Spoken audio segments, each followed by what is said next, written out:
All right, guys, welcome to the show. In this episode, I'm going to be talking about 3 running backs you need to avoid. Do not draft. They will bust for fantasy football 2023. 3 big-name running backs, I must add, that are in the top 10, and I'm telling you to avoid them completely. So, small mini episode here as we ramp up to the NFL draft, because after the NFL draft happens, that's when 16-round draft social comes out, and that's when you have all the answers to dominate your draft for this season. All right, guys? So this is my pre-NFL draft bust list at the running back position.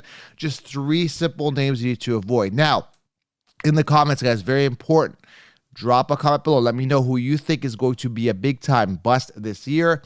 And also, let me know, do you agree with these 3 particular guys? Are they going to bust? Are you going to invest early draft capital in these guys? Let me know. All right, guys? But I'm telling you right now, once I tell you who they are, you probably already know. I've been talking about it. I've been buzzing about it. But I'm going to dive more into it. Once you know who they are, I'm going to explain to you why you need to avoid them. All right? So let's dive into it. Smash the thumbs up. It only takes a second. Hit that thumbs up button. Drop a comment below who's going to be a bust. And make sure you guys secure pre-order 16 rounds linked below. Use code WIN to save yourself 20% on 60 rounds and smash your leagues. You'll be light years ahead of the competition. All right? First guy that is going to be a bust, and this is so comical right now because he's top 10 on all consensus rankings. Actually, it's comical for me because I see it, but everybody else is actually kind of sad. The guy I'm talking about is Tony Pollard, who's sitting number 8th in PPR amongst running backs. And the reason he's sitting number 8th, guys, can you guys guess why he's sitting number 8? Let me tell you. Very simple, guys, because he finished number 8 last year. 193 attempts on the ground, 1,007 yards, 5.2 yards per carry, 9 touchdowns, 39 receptions. He got it done. He was busy last year with the Dallas Cowboys. Now, it was enough for the Cowboys to realize that this guy is going to make a what? A good backup. Okay? Now, if you think that the Cowboys are going to sit down and say, Tony Pollard's our RB1 after having years with sensational play, especially when he was a rookie, with Zeke Elliott, then he got paid, incentivized, kind of went downhill from there. But if you guys actually think that Tony Pollard is going to be the guy, you're sleeping, all right? And the Kashifsis are idiots for this because they're out there promoting Tony Pollard as a top 10 guy, only predicated on the fact that they're copying and pasting. There's Jamar Gibbs out there. There's Jacques Charbonnet. There is Bijan Robinson. There's a ton of running backs that are coming into this draft that are great talent, that look great on paper. They could easily take the RB1 role from Tony Pollard. And if you guys don't remember, Tony Pollard was a 4th-round pick in 2019. So it's not like you're getting Tony Pollard, you're like, man, I'm so excited I got my true RB1. Not the case. They don't need to address, the Cowboys do not need to address the quarterback position. I think they're relatively set at the wide receiver position. If they're looking at offense, they need a true workhorse running back, and Tony Pollard's not it. And again, I'm warning you, heed my warning. Tony Pollard as a top 8 running back does not seem viable. And I could be wrong. It could be the next Austin Eckler, prove me wrong in this rare anomaly situation that Eckler was placed in, which, again, got lucky, which we'll get into in a second. But Tony Pollard will bust. I'm not sold at all, okay? Next guy here, Austin Eckler, number 2. You guys know how I feel about Eckler. I'm 1 for 3 in regards to my Austin Eckler accuracy. We were like, oh, you missed out on Eckler last year. I'm like, no, I got Henry and I got Saquon round 2. I'm good. Like, I didn't need Eckler last year. Mind you, he had a good season. He had, 107 some odd receptions, 204 attempts, 13 touchdowns on the ground, 915 yards. Couldn't even crack 1,000 yards because he's not a true workhorse running back, but he got it done in the receiving game. Got it done around the goal line. What do you have, like 5 receiving touchdowns? But a big part of this was Joe Lombardi as the offensive coordinator. Guess what? He's gone. Not to mention the injuries that the Chargers suffered, right? Mike Williams wasn't on the field. Keenan Allen wasn't on the field, right? There was a lot of forced checkdowns and a lot of work going specifically towards Austin Eckler. I don't know whether Joe Lombardi and Eckler were friends. I looked into it a little bit. I think they had a good relationship. So Joe Lombardi's gone. In comes Kellen Moore, who is the offensive coordinator for the Dallas Cowboys, was a quarterback's coach back in 2018. Kellen Moore is going to come in. And one of the big knocks here, I think, for the Chargers last year, why they didn't get as far as they could, is they were going to Eckler every play. Similarly, the Rams did that with Cooper Kupp, and Kupp got hurt. But you can't be doing an obvious play every single time. It's not going to get you downfield. You need to start utilizing your wide receivers, throwing downfield, and absolutely utilizing the amazing skill that Justin Herbert has. So, Lombardi gone. Eckler is not getting signed to a new big contract. Why? Because he's 28 years old. If you look at 28-year-old running back, I'll give you an example, Zeke Elliott, he's having trouble finding a team. Now, he may sign with a team for a 1 year, $5 to $10 million deal or something like that, but he's not going to get another mega contract. And Austin Eckler is delusional to think that he's a true workhorse running back because he was an undrafted free agent who came in the league and sat 2 years behind Melvin Gordon. So, again, Eckler had his anomaly year and currently sitting number 2 amongst running backs right now on the Kid Chiefs. Where did he finish last year? Let me give you a hint. He finished first, right? 1-2, right? So they got him at 2.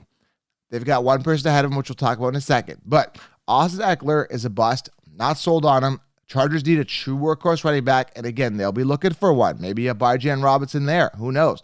But Eckler's not the solution. And again, ask yourself this question.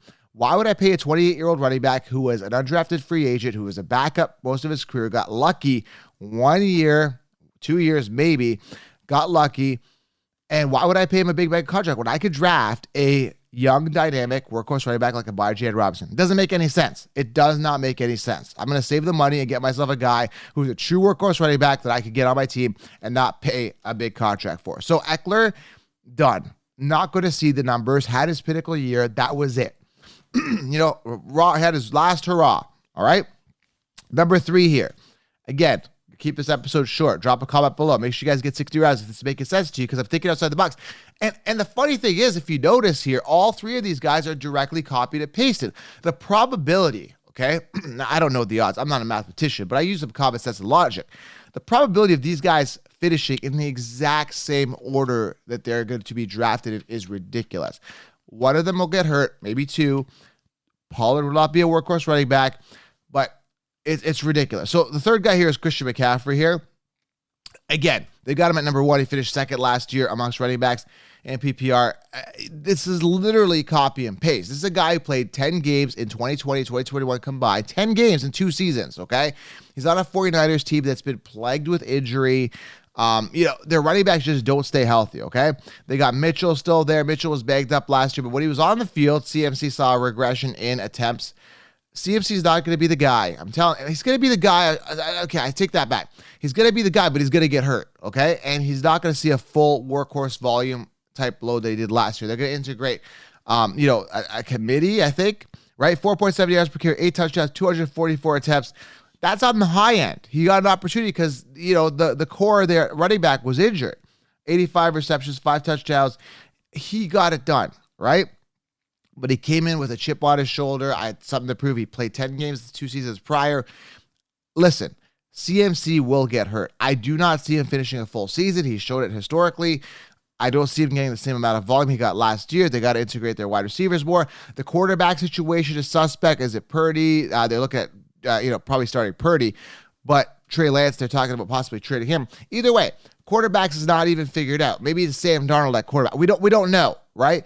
Bottom line is there's a lot of uncertainty at this position, and CMC is coming off a pinnacle year, okay? I'm not sold on this. First overall, no way. Give me CMC in the 4th round as an RB3, maybe. As an RB1, not for me. Eckler, Pollard, and CMC are direct copies and pastes, right?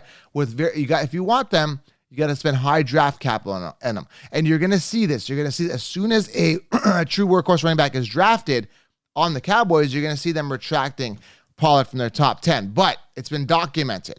Everybody has Pollard in the top 10, and maybe he finishes top 10. Maybe they don't draft another running back. Very possible, but I'm going on my gut feeling here and telling you everything red flag wise is pointing against these 3 guys, particularly Pollard, for a big time bust. Okay, you'll be pleasantly surprised when the Chargers and if you listen to this channel, you won't be surprised that when the draft happens and the Chargers draft a workhorse running back and the Cowboys draft a workhorse running back, like, aha, Joe told me so.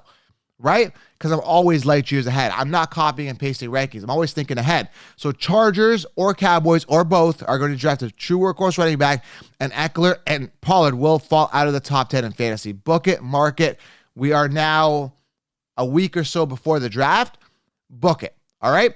That's why I win. That's why we're like you said, the Kashif says, that's why we have a line mentality. Make sure you guys get 60 rounds and you will crush and be light years ahead of everybody you are playing against in fantasy football. This is what I do. This is what I live. This is what I breathe.